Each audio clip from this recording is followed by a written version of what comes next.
Cara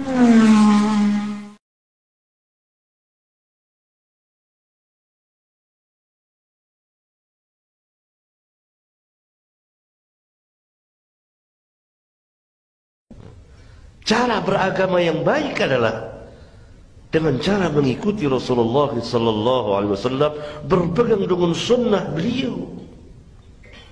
Generasi yang pertama dari umat ini, para sahabat ridwanullah alaihim jami'an, tidak pernah keluar dari sunnah beliau.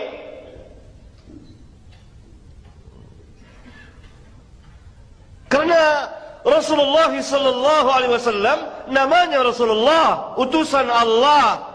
Yang Allah utus bukan fulan dan fulan, tapi yang Allah utus adalah Muhammad sallallahu alaihi wasallam sebagai nabi dan rasul yang Allah utus untuk seluruh umat manusia, yang menyampaikan risalah Rabbul Alamin. Karena itu wajib bagi manusia mengimaninya.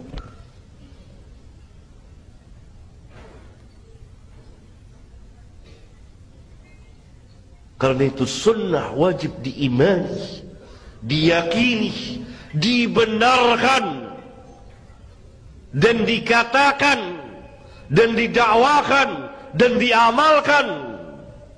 Itu sunnah.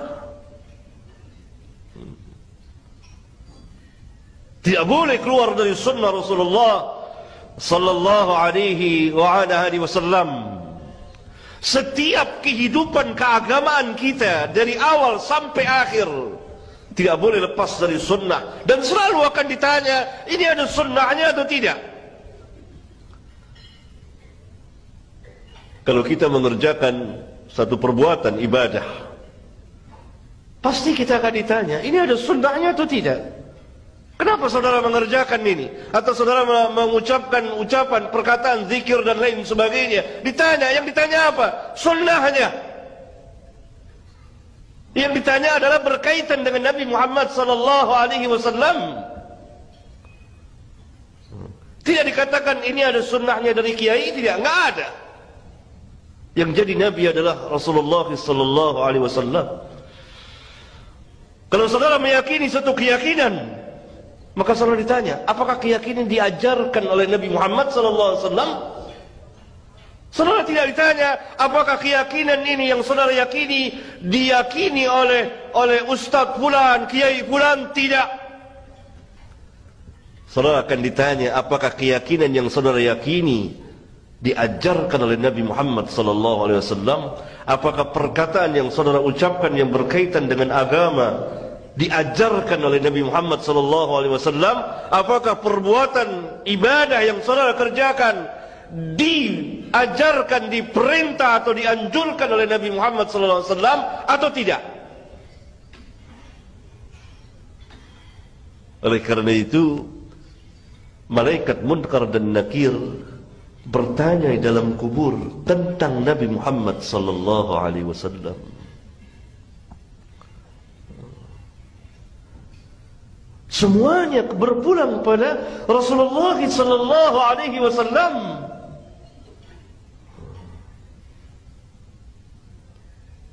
Ini cara beragama, dan ini yang telah ditinggalkan oleh sebagian kaum muslimin,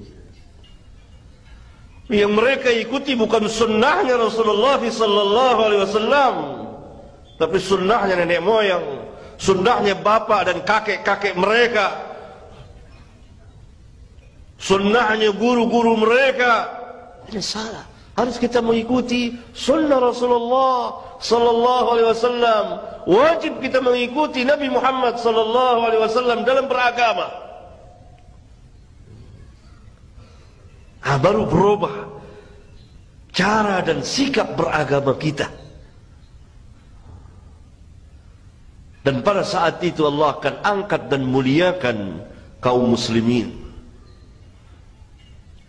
Karena mereka memuliakan sunnah Nabi sallallahu alaihi wasallam. Orang-orang yang dahulu mulia karena mereka memuliakan sunnah Nabi yang mulia sallallahu alaihi wasallam.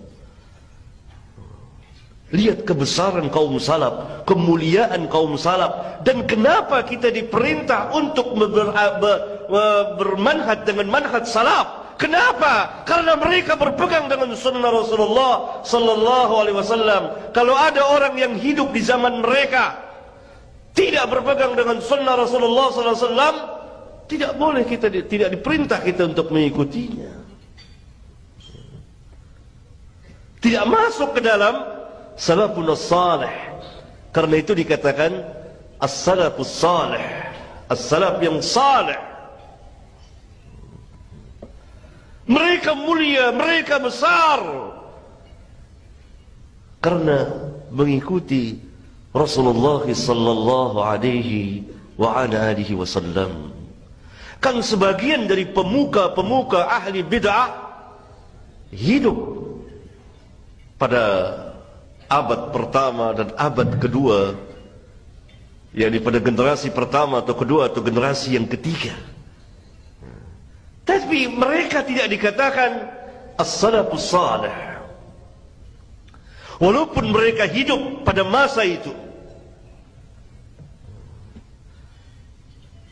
Ya, sebagian pemuka ahli bid'ah hidup pada zaman sahabat. Ma'bad al-Juhani, pemuka mazhab Qadariyah, kan hidup pada zaman sahabat, pada zaman keemasan itu, pada kurun waktu yang terbaik. Demikian juga Ja'ad bin Dirham, Jahm bin Safwan, dan lain-lain pemuka ahlul bidah hidup pada kurun waktu itu. Mereka tidak mulia, mereka hina. Kenapa? Karena jauh dari sunnah.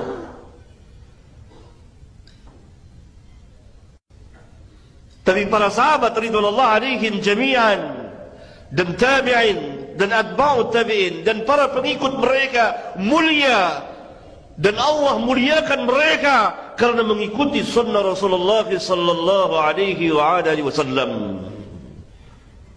Kalau ada perbuatan sahabat misalnya, atau perbuatan tabi'in, atau perbuatan atba'ut tabi'in yang menyalahi sunnah, wajib kita mengikuti atau meninggalkannya? Wajib kita meninggalkannya, tidak boleh mengikutinya.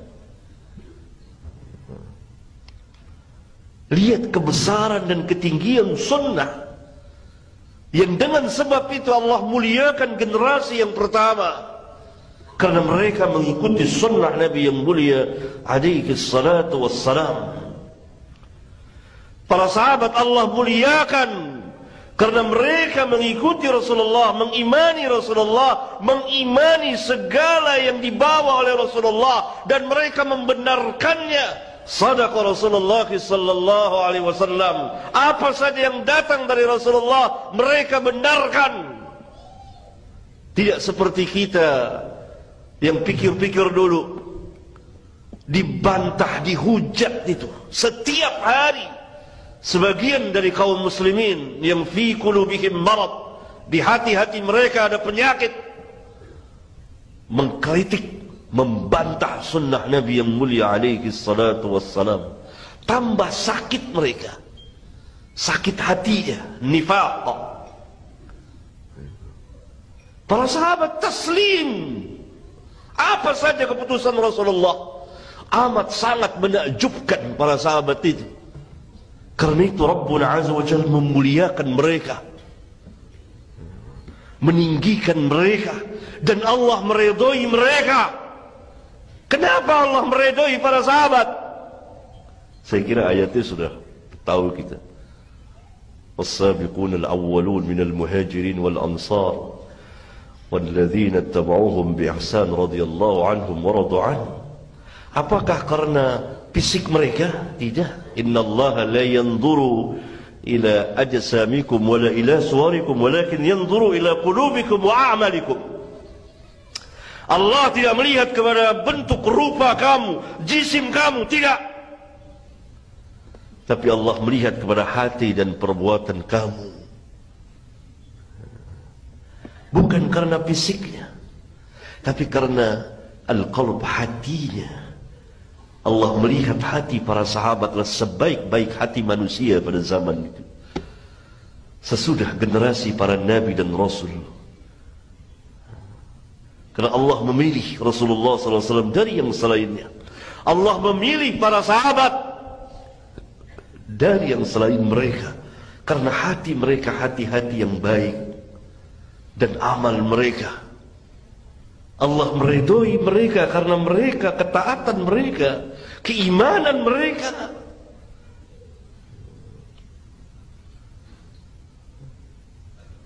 Dan Allah juga meridhoi orang-orang yang mengikuti mereka. 3 generasi yang disabdakan oleh Rasulullah SAW yang kita kenal dengan as-salafus salih. Tapi saya ingin mengatakan kepada antum sekalian bahwa mereka mulia, mereka tinggi karena sebab sunnah Nabi yang mulia alaihi salatu wassalam. Karena mereka mengikuti sunnah Nabi SAW. Karena itu tadi saya katakan beberapa pemuka ahli bid'ah yang hidup pada zaman itu tidak mulia, hina mereka. Kenapa? Mereka meninggalkan sunnah, jauh dari sunnah. Karena bid'ah lawan dari sunnah. Contoh lain lagi, kalau ada perkataan seorang sahabat yang menyalahi sunnah, tidak boleh kita mengikutinya. Wajib kita tolak. Karena itu Al-Imam Malik pernah mengatakan setiap manusia secara mutlak, sahabat, tabi'in, atba'ut tabi'in, boleh diambil perkataannya dan boleh ditinggalkan, kecuali pemilik kubur ini, sambil menunjuk ke kubur Rasulullah SAW. Tidak boleh ditinggalkan, wajib diterima. Setiap manusia boleh diambil, boleh ditinggalkan, kecuali Rasulullah SAW.